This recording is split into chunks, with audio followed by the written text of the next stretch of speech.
Hello students, आज अपने इस वीडियो में करेंगे आपके एक्सरसाइज 8.1 का क्वेश्चन नंबर 6, जिसमें कहा गया कि angle A and B are acute angle, यानी कि 90 डिग्री से छोटे कोई एंगल ए और बी दो हैं, जहां पर कोस ए है वो कोस बी के इक्वल दिया हुआ है। देन हमें शो करना है कि एंगल ए और बी भी इक्वल होंगे।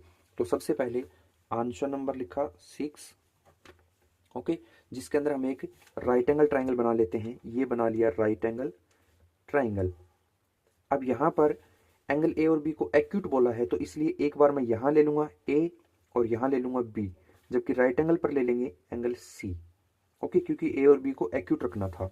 जहां हमें कह सकते हैं कि ड्रॉ, हमने सबसे पहले क्या किया, right angle triangle A B C, where angle C जो है उसको अपन ने क्या लिया है, 90 डिग्री पर। ओके, अब यहां से हमें दे रखा है क्या, गिवन है कोस ए हमारा इक्वल है कोस बी एंगल की।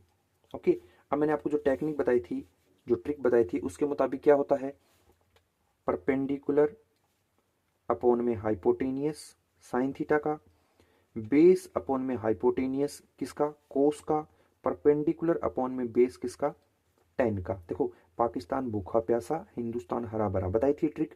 तो यहां से अगर अपन देखें तो कोस के लिए हमें बी अपॉन में एच लेना पड़ेगा, बेस अपॉन में हाइपोटेनियस। लेकिन कोस के लिए ए कौन है, इसका एंगल का काम कर रहा है, तो यानी ए के मुताबिक बेस कौन होगा। तो देखिए, ए के लिए जब बात करें तो इसके अपोजिट साइड जो है, यानी ये रहेगी इसकी परपेंडिकुलर, और 90 के अपोजिट में ये रहेगा हाइपोटेनियस।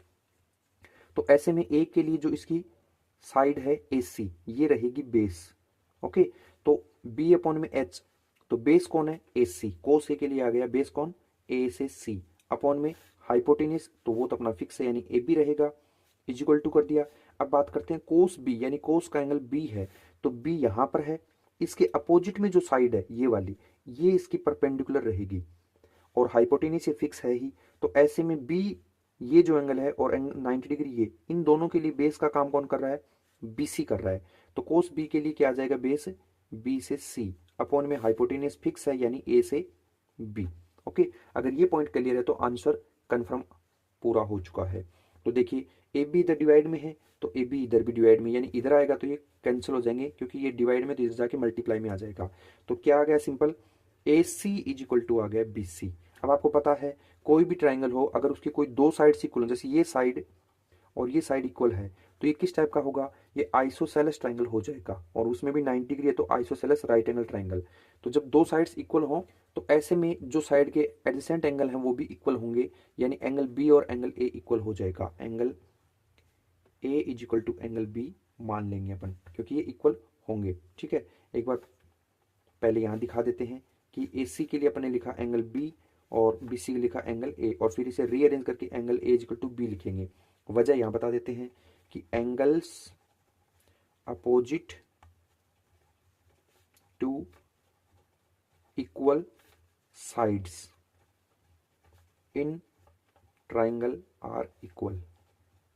ठीक है, क्योंकि इस ट्राइंगल के अंदर जब ये दो साइड्स इक्वल हैं तो इनके एंगल्स भी इक्वल होंगे, और हमें यही प्रूफ करना था कि एंगल ए है वो बी के इक्वल है, तो यहाँ लिख देंगे हैंस प्रूफ्ड।